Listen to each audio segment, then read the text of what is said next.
Hey there, and welcome back to Kicking It with Caitlin. I just want to say thank you to everyone who listened to the first episode, and thank you to the people who came back for the second one.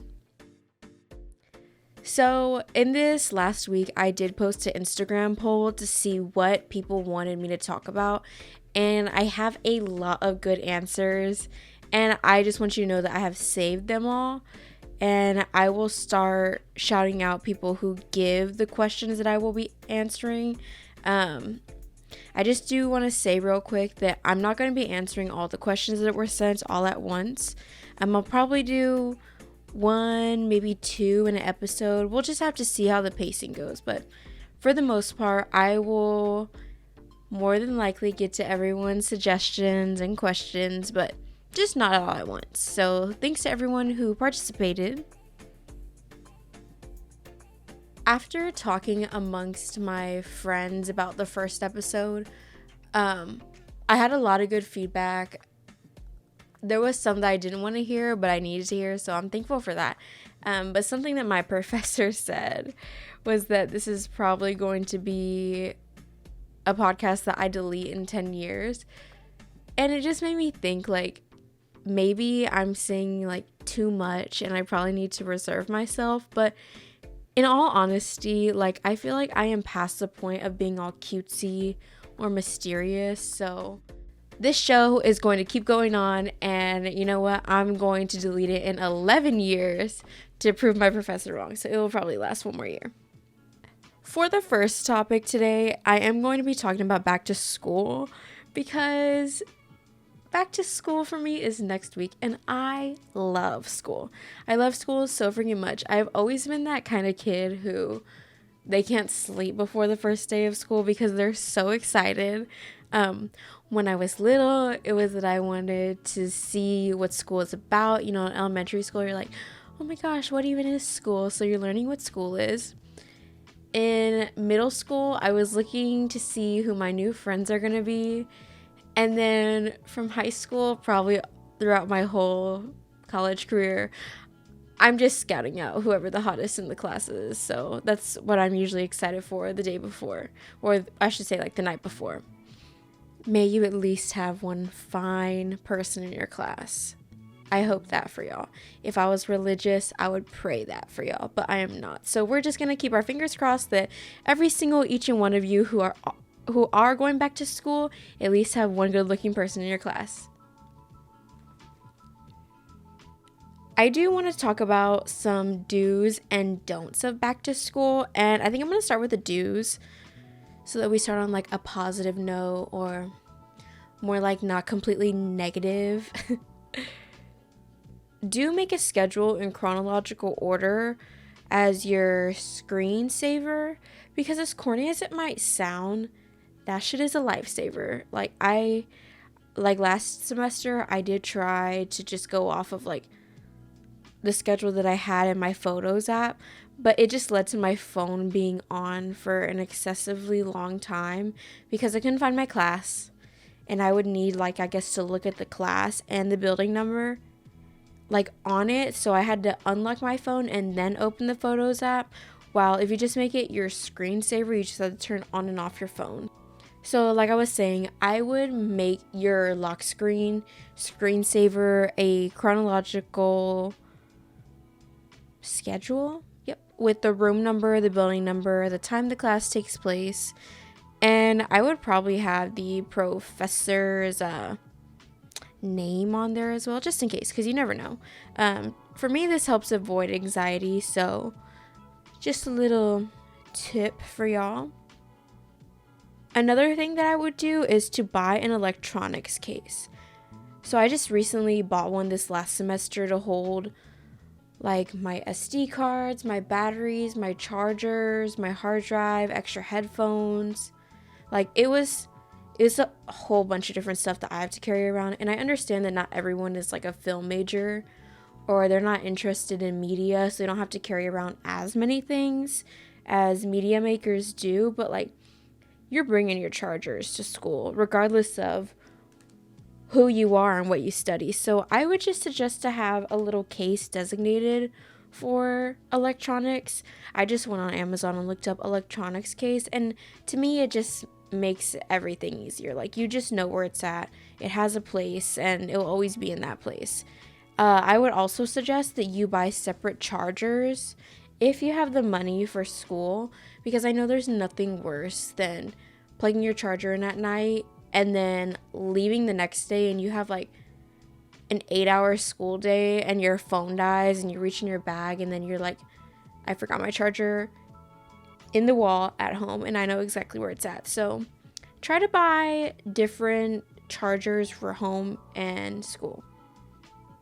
Something else that I would highly suggest that I just didn't get when I was little, but I understand now that I'm an adult, is to wear your Old Faithful outfit.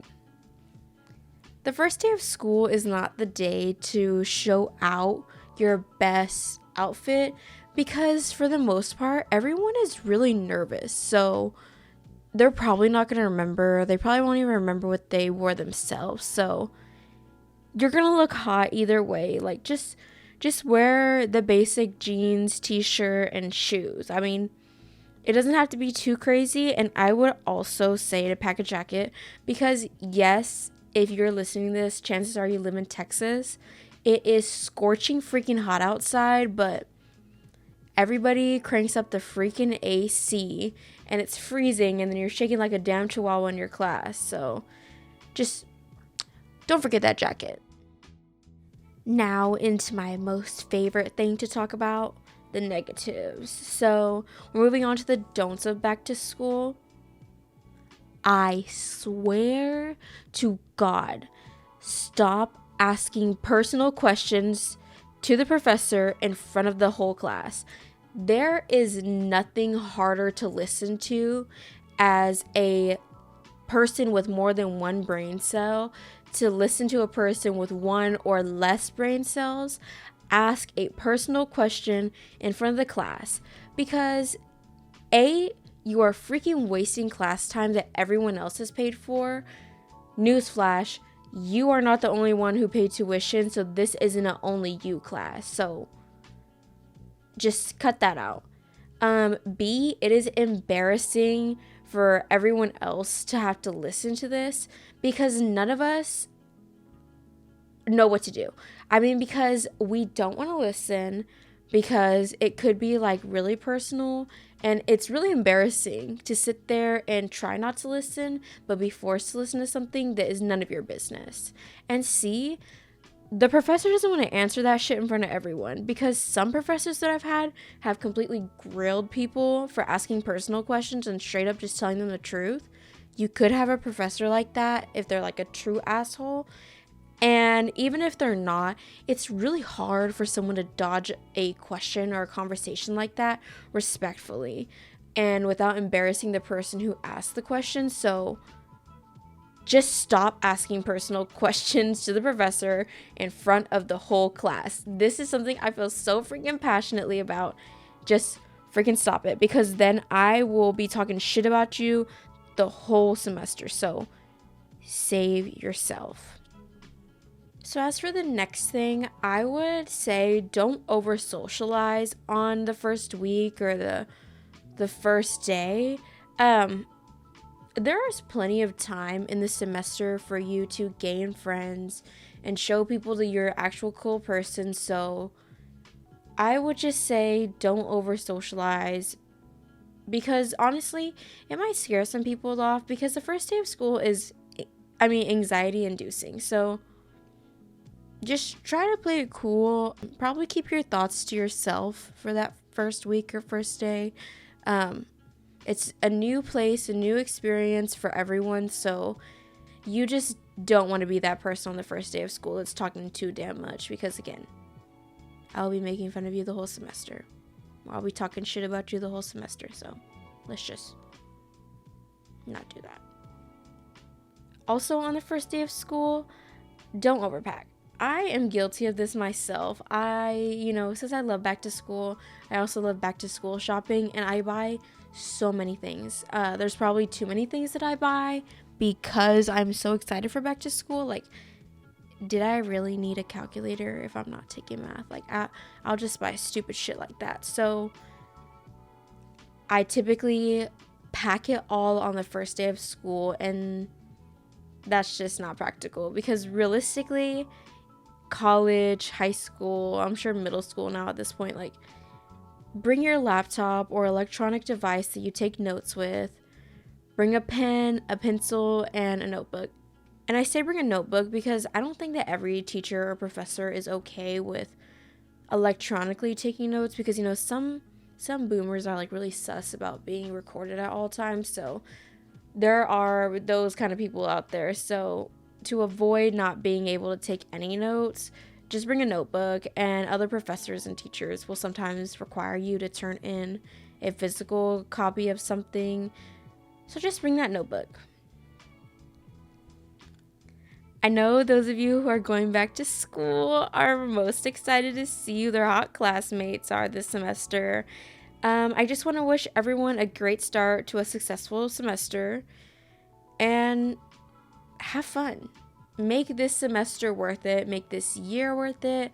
I wish you all good grades, and I hope that, like I said, everyone has at least one good-looking person in their class this semester.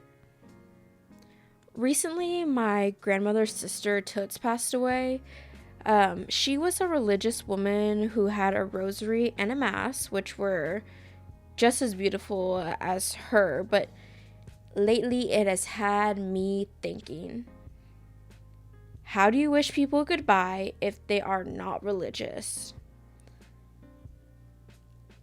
I honestly had to do some research on this because I am not religious. And, you know, I haven't been to many funerals, but all the funerals that I have been to, there's always a rosary, a mass, and then we bury the body. I mean, like, that, to me, that's regular. What I found online is that there is something called a humanist funeral or something called a celebration of life. These things are typically led by a person called a celebrant who will talk about the person, and these things can have religious readings, but it's just not at a church or held by a church. I've honestly never thought of myself after death since I'm young, and I know the majority of the listeners are young, but I feel like my generation and the generations to come are just not religious. Of course, there are people who are religious, and I'm not bashing religion or anything like that. I'm thankful that people have something to think about and practice. Like, I'm happy for them, but that's just not me. And in my opinion, religion is dying, but like I said, that's just me. So I just wanted to talk about it because, like I said, I don't think very many people are religious anymore, so we're all going to be in the same boat pretty soon. Soon as in, like, I shouldn't have said soon. We're all going to be in the same boat eventually, so I just want to entertain the ideas. Basically, for my plan, when I die, I want whoever is handling my death to do, like, the cheapest thing possible. If they can't, like, donate my body to science, I want to be cremated. I don't think that's cheap now that I'm saying that out loud, but I want to be cremated. If not, right now I honestly don't have somewhere that means a lot to me that I want to have my ashes thrown at, but to me, like, that will be closure for the people who loved me and who are going to take care of my ashes. That's for them, and that's for closure, because me, I'm gonna be gone. Let's be realistic. That doesn't matter to me, so I'm not leaving somewhere for them to throw my ashes at. So I guess after learning about, like, how to celebrate life without religion, I think I'm gonna go with, instead of a humanist funeral, I want it to be called a celebration of life at a big hall where I want photos and videos of me and my life. I want it to be played, but I want it to be played with my favorite songs and not sad songs, because people love me. They're gonna be crying for me anyway, so I don't want to make them even more sad. I'm just kidding. A lot of people don't like me, but for those little small handful that do, I don't want them to be crying that hard. Like, I don't want probably any vulgar songs playing, but I want, like, I can't believe I'm outing myself like this. I want divorced dad rock playing at my celebration of life. So after the video has played with the photos and, videos of me all encapsulated in one with my favorite songs, I want everyone to share funny stories about their time with me. I feel like in replacement to religious, like, celebrations, like a rosary or a mass where they tell readings, we're going to tell stories instead. They better make everyone cry since the video didn't. But I just think that is so sweet. Like, it would be so nice to have a room full of people who knew who you were and had stories to tell about you. Hopefully they're all good and funny stories. But, like, that's so cool to me. Like, it's so cool to have a room full of people who, even if you're dead, a room full of people who knew you and took the time out of their day to celebrate you. So I think that's really cool idea, and I'd probably be really upset because since I'm dead, I won't be able to hear the stories, but I know that if the afterlife is real like they say it is, and the angels look down on people, I would probably sob, like, for my whole death to hear what people have to say about me, because that's so sweet. There will be a rule of no freaking ugly pictures of me to be exposed. Like, no pictures on Instagram that are ugly of me better be out there with the RIP Caitlyn. And there better not be any ugly pictures or videos of me on my slideshow, because then I will burn the world. That's not going to happen. So when I was thinking about my celebration of life, I was like, well, who's going to be my celebrant? Like, who would be the ringleader of my funeral? And this honestly makes me sad, because I would say my best friend would be in charge of my service, but I'm thinking that, like, hopefully I die of old age, so they honestly might not be able to hold it. The game plan is that I have to make younger friends, because without knowing anyone younger than you, like, who is going to hold your service? Because my best friend is going to be too old for that. She's going to be too old. I don't want her rickety ass to get up on that podium and whisper into the microphone with the grandma voice. Ugh. We're not going to do that, because it needs to be hip. It needs to be with the times. And a grandma or an old lady leading a celebration of life just sounds like a bore to me. So, game plan for everyone, make younger friends. And I was kind of thinking about it, like, I don't want any kids. So, hopefully my brother waits a little while to have kids, because it'll probably be like one of his kids who are like, thank you for coming to celebrate the life of my Aunt Caitlyn. Like, some shit like that. Like, another rule that is going to be enforced is there will be a no attendance list. These are the people from as young as probably high school, from the girl who was a bully on my volleyball team, who I told off that one time. She's on the no-fly list for this. All the way up to the people who unfollow me or don't follow me back on Instagram.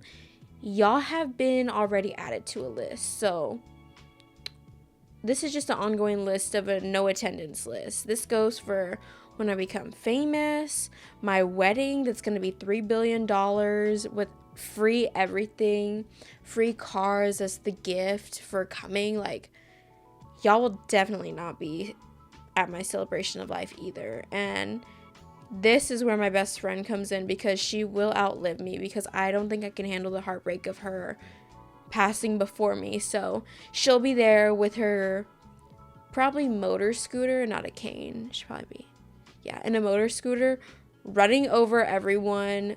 Like, you're a part of the no attendance list, and it's gonna stay that way. So she ain't letting anybody in.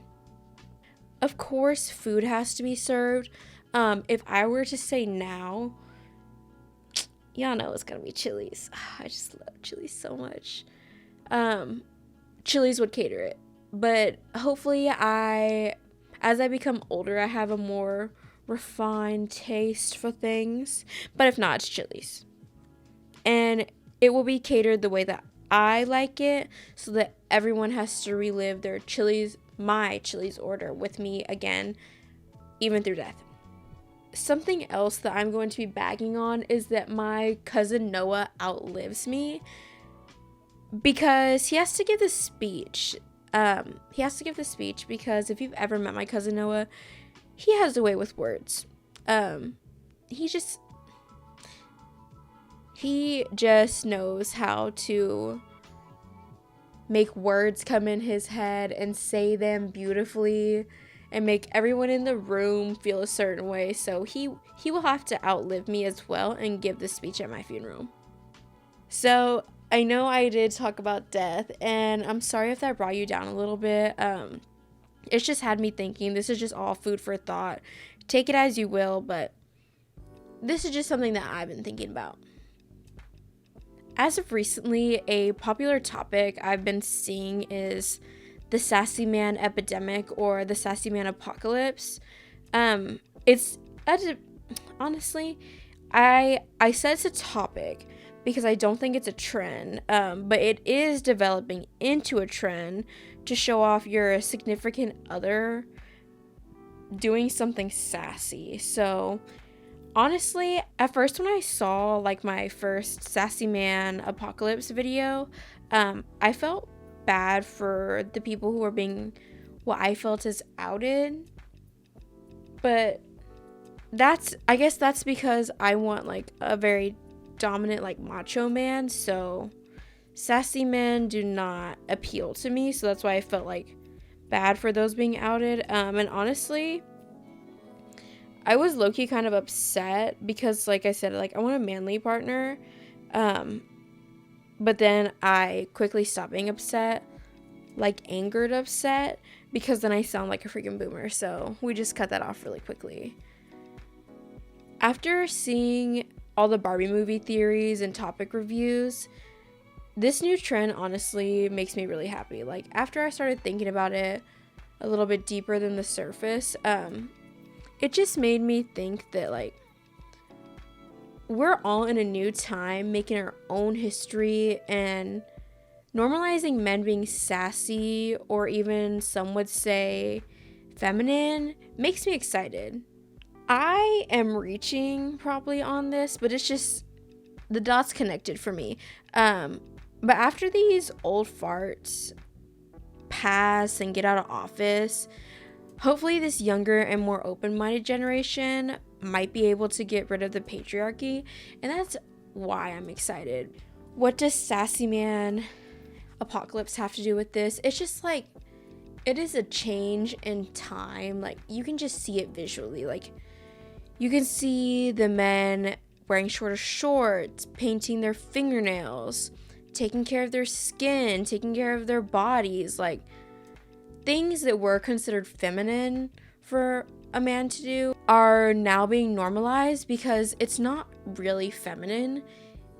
We're just all like humans doing things. So I'm so glad that this generation is slowly dissolving these quote unquote like masculine stereotypes, slowly but surely. I mean, we're not there 100%, but we're getting there. And I think that seeing trends like this is just helping us progress at a faster pace, because like, they're trends, they're trendy, people are seeing it constantly, they're seeing it over and over again, and the more you see and hear things, the more you start to believe them. So I'm just glad that we have representation With that being said, I am, 100% behind the idea that you're a product of the environments you grow up in. So I understand that some people will always have what I believe to be outdated opinions on how men and women should be.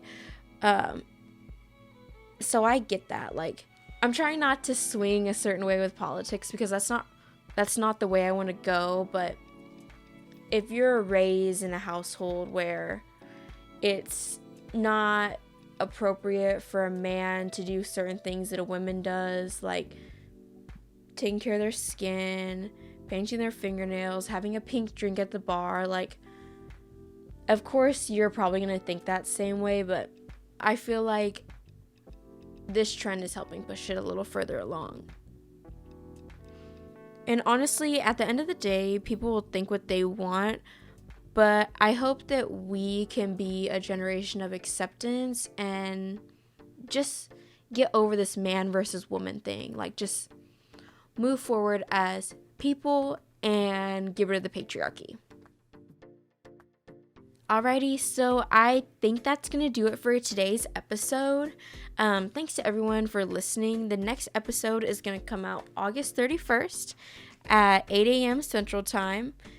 If you do want to be part of this podcast, but you want to stay a little more anonymous, if you want to be anonymous about what you have to say, I have made a link on my Instagram and my TikTok at waifu Caitlin that is going to allow you to ask me questions, give me feedback, or comment on something that I said in this last podcast or these last podcasts. I mean, like, you can anonymously say whatever you want. So for all y'all risque or disgustingly mean commenters, there is a place for y'all now. So again, that is my TikTok and Instagram that has the link at waifu Caitlin. That's going to do it for today's episode. So I'll see you not next Thursday, but the Thursday after. Bye.